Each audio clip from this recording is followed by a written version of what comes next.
saya Dea Sumayanti dari kelas 10 BR. Saya ingin menceritakan tentang biografi B.J. Habibie. Inilah cerita tentang biografi B.J. Habibie. B.J. Habibie adalah sosok berjasa bagi sejarah bangsa Indonesia. Itulah sebabnya banyak hal yang bisa dipelajari dari ide-ide jenius dan kisah perjuangannya. B.J. Habibie bernama lengkap Bahrudin Yusuf Habibie. Ini lahir di kota Parepare, Sulawesi Selatan pada tanggal 25 Juni 1936.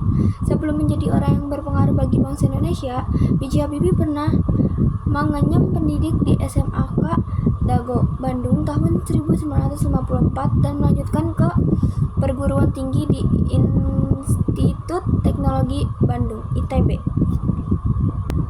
Karena kepintaran dan kecerdasannya, B.J. Habibie akhirnya melanjutkan studinya di Jerman bersama teman-temannya yang lain. Berbeda dengan teman-temannya yang menggunakan beasiswa untuk kuliah di Jerman, B.J. Habibie menggunakan biaya dari ibunya, R.A. Tuti Marini Puspowardojo.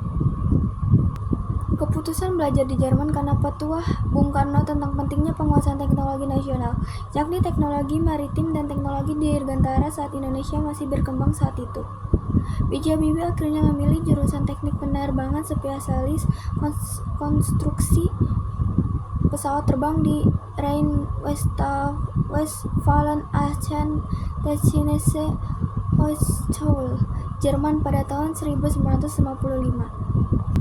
Dari sinilah B.J. Habibie belajar menguasai teknologi dan menjadi ahli pesawat terbang yang pertama kali menciptakan pesawat terbang di Indonesia.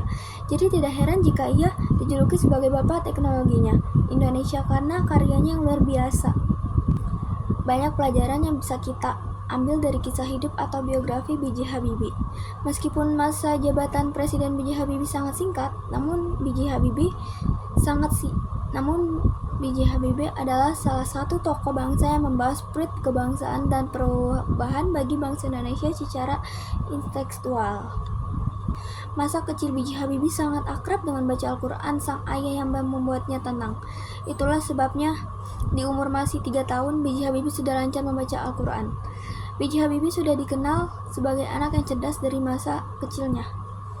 B.J. Habibie ditinggalkan sang ayah meninggal dunia saat usianya masih sangat muda, yakni 14 tahun. Dari situlah sang ibu harus berjuang sendiri untuk melanjutkan hidup bersama-sama dengan ke-8 anaknya. Sejak kepergian sang ayah, akhirnya keluarga B.J. Habibie pindah ke Bandung. Masa pendidikan B.J. Habibie karena terkenal sebagai seorang intelektual, maka kurang lengkap jika tidak mengetahui latar belakang pendidikan B.J. Habibie. Karena B.J. Habibie sudah tumbuh menjadi anak yang cerdas sejak kecil, maka di sekolah pun ia adalah murid yang cerdas. SMAK Dago Bandung adalah sekolah tempat B.J. Habibie mengenyam pendidikan sampai kemudian melanjutkan ke perguruan tinggi di ITB. Yang saat itu masih bernama Universitas Indonesia Bandung. B.J. Habibie hanya kuliah selama setahun di ITB, kemudian melanjutkan studinya di Jerman selama 10 tahun. Sekian, terima kasih tentang cerita biografi B.J. Habibie. Wassalamualaikum warahmatullahi wabarakatuh.